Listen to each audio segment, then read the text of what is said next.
Typhoon Bopha brought winds gusting to more than 200 kilometres per hour. But there's a lot of remote places where we don't really know how bad the damage is. This was a truly massive storm. Roads were closed, bridges damaged and crops destroyed. The Philippines is the third most disaster-prone country in the world. This archipelago nation, which is home to more than 100 million people, averages 20 typhoons a year. In recent years, those storms have been getting stronger and more deadly. Building on decades of work taking a lead on livelihoods in response to disasters worldwide and helping stricken communities build back better, the ILO has been especially active over recent years in the Philippines. This includes responses to Super Typhoon Haiyan, the Bohol earthquake, civil unrest in Zamboanga, and Typhoons Washi and Bopha. When Typhoon Bopha, named Pablo locally, hit the island of Mindanao on December 4, 2012, it killed more than 1,900 people and damaged local livelihoods. It was the strongest storm to hit the island in 2 decades. ILO teams hit the ground from day one after Bopha, working to engage in immediate emergency employment activities aimed at clearing debris and allowing families to receive much-needed incomes while working to support their community's recovery.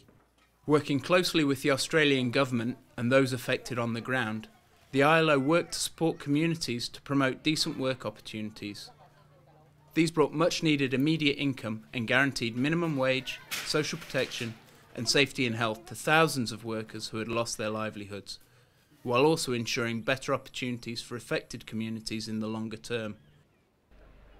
When Bopha destroyed the bridge and irrigation system in Barangay Upper Mikit, it took with it the community's main means of survival. Farmers could no longer get their goods to local markets on the other side of the river. Children could no longer go to school. A new, more solid bridge and irrigation system have now been built with the help and technical input of the ILO and their local partner, Green Mindanao, one of many ILO activities in the affected areas. The bridge benefits nearly 2,000 people in this municipality, children and farmers alike. We will work together to maintain the bridge so it will last longer. We work on the reconstruction of the bridge destroyed after Typhoon Bopha. We recycled most of the material, for example, the cables needed, and used what was left from the foundations of the old bridge, making the new one more stable and stronger. Ma-secure ang stability sa hanging bridge. The bridge has also become a symbol of peace in an area of the country that was prone to guerrilla activities for many years, until the rebels could be integrated into civilian life. One significant achievement that we had is that we were able to develop a peace and development community. A state-of-the-art water reservoir constructed uphill provides water to the whole community, while a new irrigation system tapping the river distributes water to the rice fields, which had become unproductive because of the lack of water after the typhoon. The system now ensures a regular income for local communities.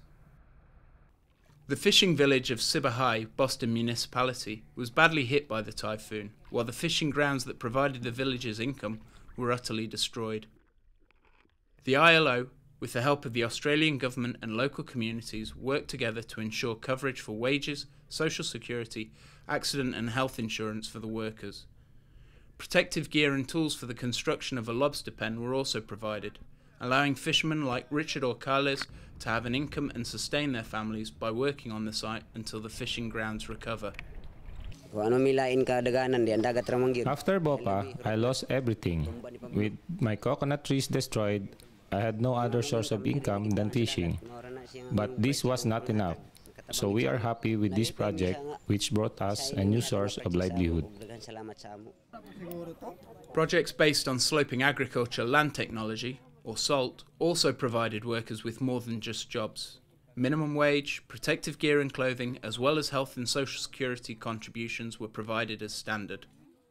Workers hired were also affiliated to Philippine Health and Accident Insurance, which allowed Reni Pahana to bring up her children when her husband died suddenly. With the money, she was able to set up a grocery store in the village of Katail. When I received the insurance benefits, I was so happy. I used it as capital to set up my store, which allows me to meet the daily needs of my children and myself.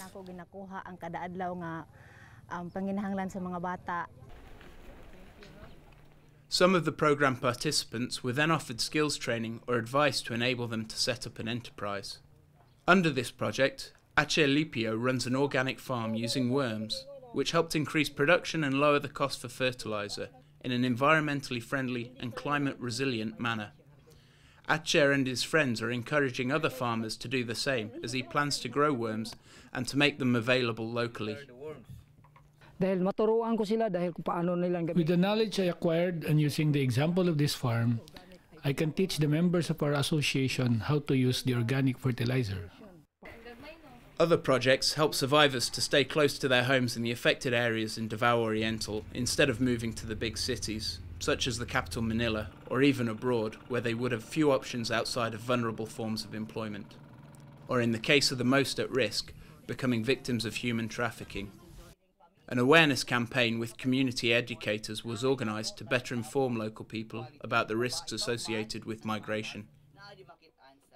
Because of poverty, because of they don't have any more income, because their source of income like the coconut were gone, were devastated, some of them are forced to work outside. So they were vulnerable and they will be potential victims of human trafficking. This campaign is just to increase awareness for those people not to be victimized by human trafficking. The programs ended in September 2014, almost 2 years after Typhoon Bopha. Jadel Tabamo thinks that while most of them are sustainable and will continue on their own, further challenges remain. There are so many challenges because we have to look at the long term.